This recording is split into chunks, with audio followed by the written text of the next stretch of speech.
네, 우리 지금 이제 10계명 우리 함께 살펴보고 있습니다. 우리 지난주에는 1계명을 함께 살펴봤습니다. 우리가 1계명에서 보통 포인트를 다른 신에 포인트를 많이 둬서 이해를 하죠. 그래서 우상숭배하지 말라는 의미로 이해를 했는데, 우리가 지난주에 포인트가 다른 신에만 있는 것이 아니라 너는 나 외에도 있다. 근데 그것의 의미가 너와 나 사이에 다른 것을 두지 말아라. 너와 나와 서로 사랑의 관계다라는 것을 설명하시는 그 하나님의 말씀인 것에 대해서 확인을 하였습니다. 그리고 오늘 2계명을 배우는데요. 2계명에서 보통 핵심적으로 생각하는 것은 우상에 관한 얘기입니다. 그래서 너를 위해서 새긴 우상을 만들지 말아라. 그러면서 어떤 우상이냐, 또 위로 하늘에 있는 것, 뭐 독수리라든지 태양이라든지 해달별이 있죠. 그리고 아래로는 땅에 있는 것, 뭐 대표적으로는 황소가 있고요, 뭐 사자도 있고 여러 동물들이 있죠. 그리고 땅 아래 물 속에 있는 것, 그래서 왜 하반신은 물고기고 왜 상반신은 사람인 그런 여러 형상들을 만들기도 하죠. 근데 그런 어떤 형상도 만들지 말며 그것들에게 절하지 말며 그것들을 섬기지 말라라는 말씀으로 이 계명이 되어 있습니다. 그래서 이 계명만 놓고 보면은 포인트가 우상숭배 금지 조항으로 들립니다. 그래서 마치 1계명과 2계명 모두가 우상에 관한 이야기를 하는 것으로 보통 이해하기가 쉽습니다. 근데 우리가 지난주에 살펴봤지만 우리가 다른 신은 없다라는 것을 성경에서 이미 논증한 것을 살펴봤습니다.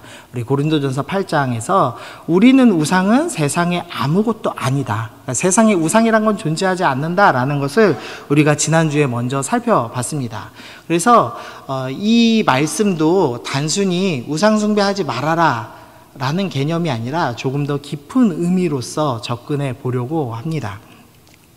먼저 오해를 하나 해결을 하려고 하는데요. 이 5절, 6절에 있는 말씀이 약간 오해가 됩니다. 빨간색 글씨만 좀 읽어보시면요. 나를 미워하는 자의 죄를 갚되 아버지로부터 아들에게로 3, 4대에 이르게 하거니와, 지금 하나님께서 이 나를 미워하는 자의 죄, 즉 우상 숭배하는 죄에 대해서 아버지와 아들과 3대니까 한 번 더죠. 손자까지. 그리고 4대면은 증손자까지 그 죄를 이르게 하겠다. 죄를 갚겠다라는 말씀으로 이어집니다. 그래서 보통은 이렇게 이해하기 쉽습니다. 우상숭배는 너무 큰 죄여서 우리 증조 할아버지가 지은 우상숭배 때문에 지금 나까지 하나님께 벌받는다. 보통 이렇게 이해하기가 쉬운 말씀입니다. 그러나 사실은 성경에 상충되는 말씀이 있습니다. 신명기 24장 16절 말씀 보면은요, 아버지는 그 자식들로 말미암아 죽임을 당하지 않을 것이요 자식들은 그 아버지로 말미암아 죽임을 당하지 않을 것이니 각 사람은 자기 죄로 말미암아 죽임을 당할 것이니라. 지금 이 신명기 말씀에는 똑같이 출애굽기와 똑같이 모세가 쓴 말씀인데, 이 모세가 기록한 동일한 말씀에서 여기서는 아버지의 죄 때문에 아들이 죽지 않는다. 즉 죄라는 것이 뭔가 대를 이어서 저주가 이어져 내리듯 내리는 것이 아니라고 설명하는 말씀이 있는 겁니다. 그러니까 오늘 10계명의 말씀과 이 신명기의 말씀이 마치 충돌되는 것처럼, 그래서 우상숭배한 죄는 3, 4대에 이르지만 이 죄가 또 전가되지 않는다. 이런 식의 오해되는 말씀이 있습니다. 근데 이제 이해하기 제일 쉬운 건 이겁니다. 당시에는 3, 4대가 모여 살았습니다. 그게 제일 쉬운 설명입니다. 그래서 보통 할아버지가 우상을 섬기면 당연히 아들과 손자와 증손자, 그러니까 그 가족들 전체가 다 믿을 수밖에 없는 구조를 갖고 있습니다. 나중에 여호수아서서 설교를 할 때 다시 한번 다루겠지만, 아간이라는 사람이 가나안 정복하던 당시에 범죄를 합니다. 여리고성을 정복할 때 분명히 하나님께서 거기 있던 모든 것을 불태우라, 진멸하라고 말씀하셨는데, 이 아간이라는 사람이 볼 때 너무 좋은 게 많은 겁니다. 그래서 금덩이들, 외투들 이런 것을 몰래 훔쳤습니다. 그래서 훔쳐서 어디다 두냐면 장막에다가 땅을 파고 묻습니다. 그런데 이제 우리로 따지면 안방에다가 숨겼는데 자식이 어떻게 알아요? 이렇게 생각할 수도 있겠지만, 사실 당시에는 그냥 텐트 쳐놓고 사는 거거든요.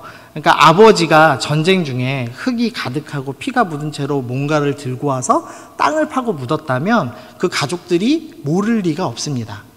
그래서 아간의 죄에 대해서 제비뽑기를 통해서 누가 죄 지었는지를 찾아가는데요. 결국 그 제비가 아간이 범죄하였다는 것을 가리킵니다. 그리고 그 죄 때문에 가족 전체를 죽입니다.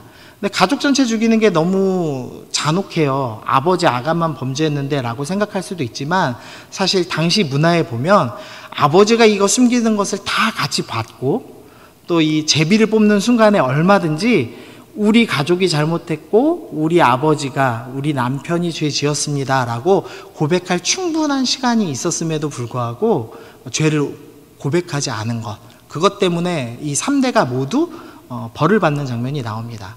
그러니까 이 우상숭배 때문에 3, 4대 벌을 받는다라는 게 아버지의 죄가 계속 저주처럼 이어온다라는 개념이 아니라 공동체가 함께 짓는 죄다라는 의미로 생각하셔야지 조금 더 분명한 것 같습니다. 그리고 또 이렇게도 생각해 볼 수 있습니다. 우상숭배는 3대와 4대까지 이어지는 악한 영향력을 계속 준다는 사실입니다. 요새는 이제 진짜 사라진 것 같은데 예전에는 그 문지방을 밟으면, 문지방 뭔지 아세요? 문턱이라고 하죠. 지금은 뭐 좋아서 문턱 없는 것도 나오는데 이 문턱을 밟으면 혼났습니다. 이 복달아난다고 혼나고, 그 다음에 밤에 휘파람 불면 뱀 나와요. 맞아요. 네, 뱀 나와서 혼나고, 빨간색으로 글씨를 쓰면 죽죠. 네, 그 사람이 죽었을 때 그 빨간색으로 글씨를 썼기 때문에 빨간색으로 글씨 쓰면 죽는다, 이런 미신이 있었죠.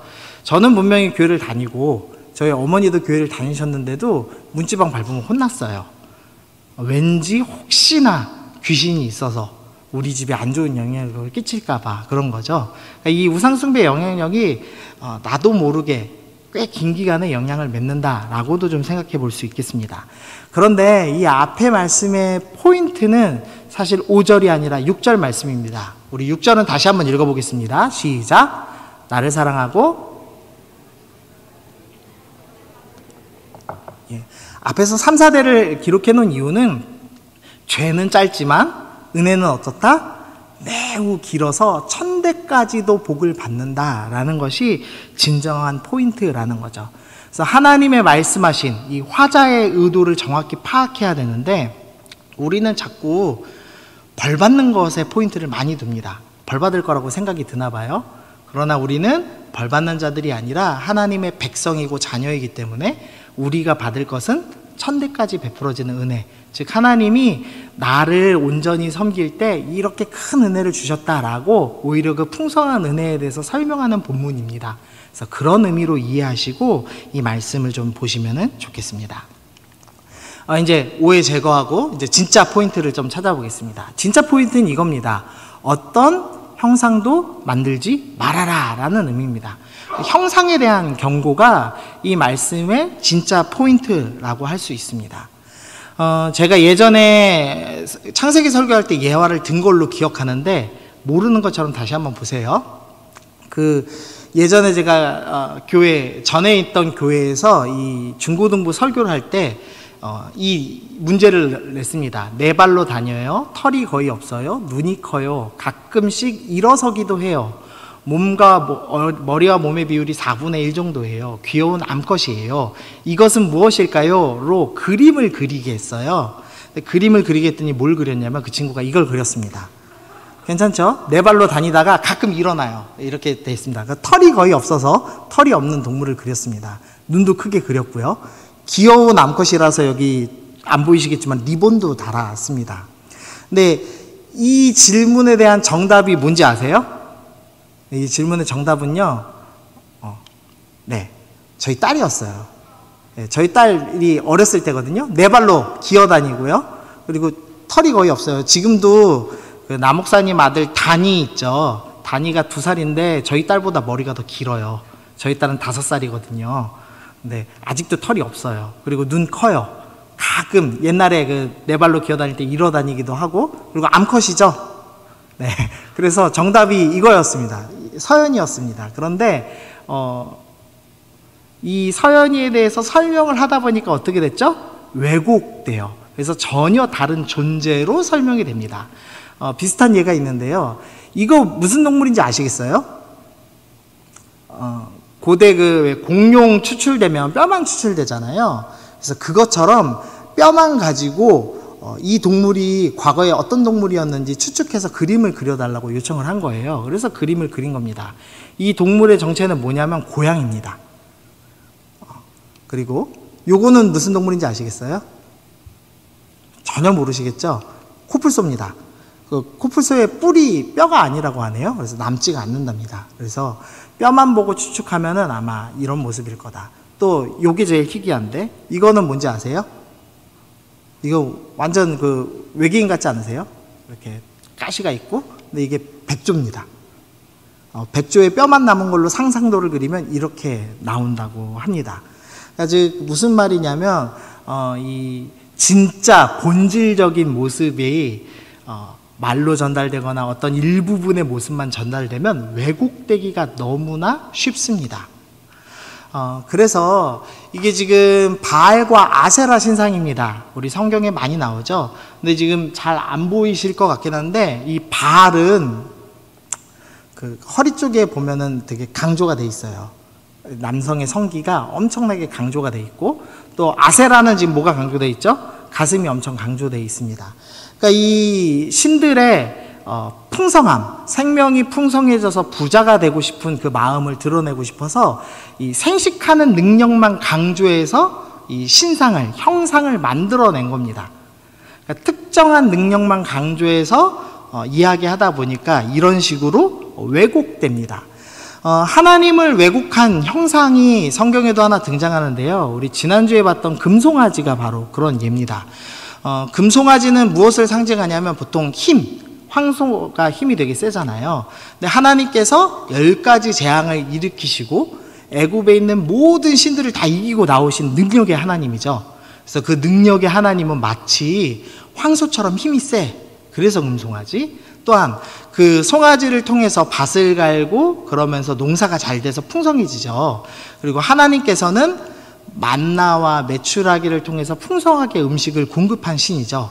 그래서 하나님의 능력, 그 다음에 만나를 주시는 하나님의 풍성함, 그 두 가지를 강조해서 나온 형상이 금송아지입니다. 그래서 늘 특정한 능력만 강조하거나 어떤 형상을 만들기 시작되면 본질인 하나님이 왜곡되는 결과를 낳습니다. 우리가 보통 하나님 하면 딱 떠오르는 게 사랑의 하나님입니다. 근데 사랑의 하나님을 왜곡하면 이렇게 돼요. 사랑만 하는 하나님. 사랑만 하는 하나님은 절대 심판하지 않으시고 우리가 잘못돼도 무조건 용서해 주시죠. 그래서 하나님께 나의 온통 감정들을 다 쏟아내죠. 하나님 이게 뭐예요? 사랑해줘야지 왜 똑바로 못하세요? 막 이러면서 하나님 혼내기도 하고, 여러분이 하나님 이렇게 했으면 나는 하나님 안 따라가요. 당신 마음대로 하세요. 뭐 나 사랑해서 못 견디시겠죠? 막 이러면서 우리가 하나님의 특정한 한 부분만 강조해서 사랑의 하나님으로만 강조할 때 이런 잘못되게 하나님을 믿을 수 있는 결과를 낳습니다. 또 공의의 하나님도 공의만 지키는 하나님으로 왜곡합니다. 그 사람들은 심판받을까 봐 두려워해요. 그래서 늘 어떤 일이 있으면 나 벌 받을 텐데 어떡하지, 나 죄 졌어 어떡하지 이러면서 부들부들 떠는 사람들이 있죠. 이것이 하나님을 특정한 능력, 특정한 본질, 성품만 강조했을 때 생기는 왜곡입니다. 그러니까 하나님께서는 어떤 형상도 만들지 말라라는 그 말씀에는 하나님을 왜곡하지 말아라 라는 의미가 숨어져 있는 겁니다. 또 고대 근동에서는 신의 형상을 만들면 신이 깃든다고 생각을 했습니다. 우리나라도 그런 비슷한 생각이 있었거든요. 뭐 예를 들면은 불의 기운이, 그 풍수지리에서는 오행 사상이 있잖아요. 뭐죠? 물, 불, 목, 뭐죠? 금, 토. 모르세요 혹시? 네. 옛날 사람 된 것 같아서 좀 민망하네요. 네. 그래서 뭐 수금토 화수 목금토군요. 네. 화수 목금토 5가지 원소가 있는데 그 중에 부족한 게 있으면 문제가 된다. 그래서 왜 조선 왕조 때 처음 그 한양의 도성을 정할 때 관악산 쪽인가요? 거기가 불의 기운이 강해서 불의 기운을 제어하기 위해서 그쪽은 다른 문은 다 세 글자를 썼는데 그쪽만 그 땅의 기운을 누르기 위해서 네 글자를 써서 흥인지문 네 글자를 썼잖아요. 그런 식으로 이렇게 어떤 특정한 의미를 부여하면 거기에 능력이 깃든다는 생각을 많이 했습니다. 그래서 불이 많은 쪽이기 때문에 그쪽에는 해태라고 하는 그 물에서 나오는 괴수, 그 조선시대 때 믿었던 그 괴수의 형상을 거기다가 새겨서 놨죠. 해태라는 그 형상을 넣어놓으면 그 형상의 능력이 그 동상 안에, 석상 안에 들어가서 능력이 발휘된다라고 믿었습니다.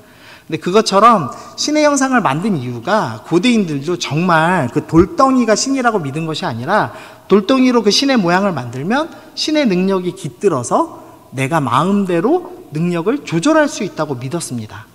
그리고 또한 그 특정 능력을 가진 신의 형상을 우리 집에다 갖다 놓으면 어떻게 되죠? 그 집이 보호가 돼요. 특정 장소에다가 고정해 놓는 것이 가능하다고 믿었습니다. 그래서 사실 90년대만 해도 이사신방 하는 것처럼 그 차량을 구입하시면 차량 구입한 신방이 있었어요. 왜냐하면 사고 나지 말라고. 목사님이 새 성경책을 들고 가서 성경책을 차 안에다 둡니다. 그러면 성경책이 있는 것만으로도 그 차가 보호받고 사고가 안 난다. 이제 그렇게 믿었어요. 90년대만 해도 그랬습니다. 그러니까 이런 왜곡하는 거죠. 형상을 갖고 있으면, 성경책이라는 형상을 갖고 있으면 그것이 깃들어서 능력을 발휘한다라고 믿는 잘못된 신앙의 모습들이 있었습니다. 4절에서 왜 이렇게 형상화했는지에 대한 설명이 있습니다. 너를 위하여 새긴 우상을 만들었다는 표현을 씁니다. 그러니까 이 형상을 만든 이유, 그리고 이것을 왜곡해서 신의 능력을 굳이 어느 석상에다가 가두는 그 모든 이유는 나를 위하여, 내가 잘 먹고 잘 살고 싶어서, 내 인생 내 맘대로 살고 싶어서 하는 행위였습니다. 그런데 하나님께서는 이것을 금지하시는 겁니다. 너희가 나의 형상을 만들어서 나를 통제하는 것이 아니라 내가 너희의 주인이시고 내가 너희의 왕인 하나님이다. 오히려 너희는 순종해야 한다라고 가르치시는 것입니다. 그리고 왜곡하지 말고 진짜 본질이신 하나님을 배워서 알아야 된다라는 설명을 하는 겁니다. 하나님께서는 그래서 다른 종교와 달리 형상을 만들고 그 형상을 통해서 하나님을 표현하지 않으셨습니다. 카톨릭에 가면은 무슨 형상 있죠? 마리아 형상 있어요. 그 표정이 어때요? 표독스럽나요?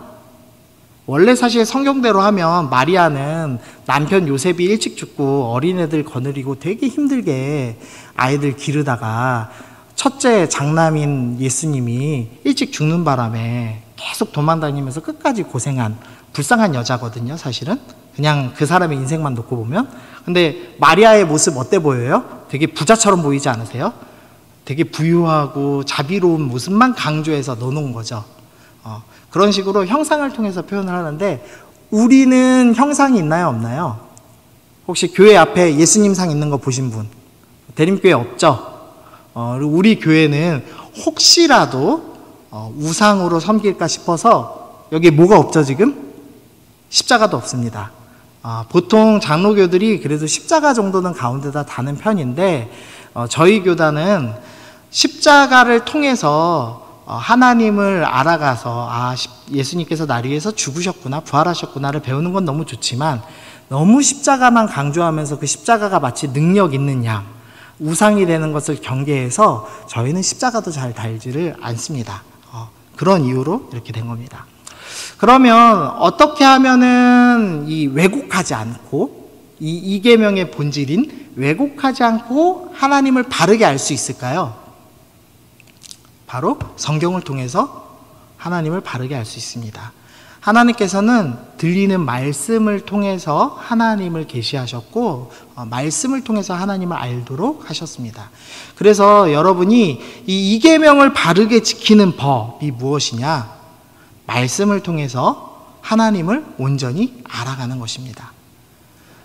우리가 이 계명은 되게 지키기 쉽다고 생각합니다. 우상 숭배하지 말아라. 형상 만들지 말아라. 누가 집에서 부처님 믿는다고 불상을 깎아요? 그런 사람 없잖아요. 그러니까 이 계명은 다 지키지 이렇게 생각합니다. 그러나 이 계명의 진짜 의미는 형상을 만들어서 하나님을 왜곡하지 말라는 의미이고, 그런 의미로 볼 때는 말씀을 통해서 이 성경책 안에 있는 기록된 하나님의 이 말씀을 읽어가면서 하나님을 왜곡하지 않고 바르게 아는 것, 그것이 이 계명을 제대로 지키는 것이다 라고 할 수가 있습니다.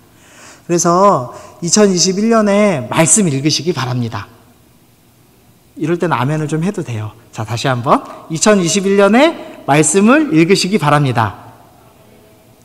네, 양심적이어서 끝까지 아멘 안 하셨어도 사랑해요. 네. 또 하나의 의미가 있습니다. 우리 말씀 좀 읽어보시죠. 시작.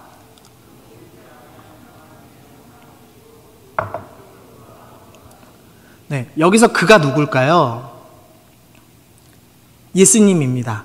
예수님은 보이지 아니하시는 하나님의 형상이요 모든 피조물보다 먼저 나신 이십니다 라는 설명을 합니다. 아까 하나님의 형상이 왜곡되지 말라고 설명을 했는데, 그 이유 중에 하나가 뭐냐? 하나님의 형상이 우리 가운데 이미 드러나 보였기 때문이다 라고 성경이 설명하는 겁니다. 또 말씀 볼게요. 고린도후서 4장 4절인데 여기도 빨간색 글씨만 보시면 그리스도는 하나님의 형상이니라.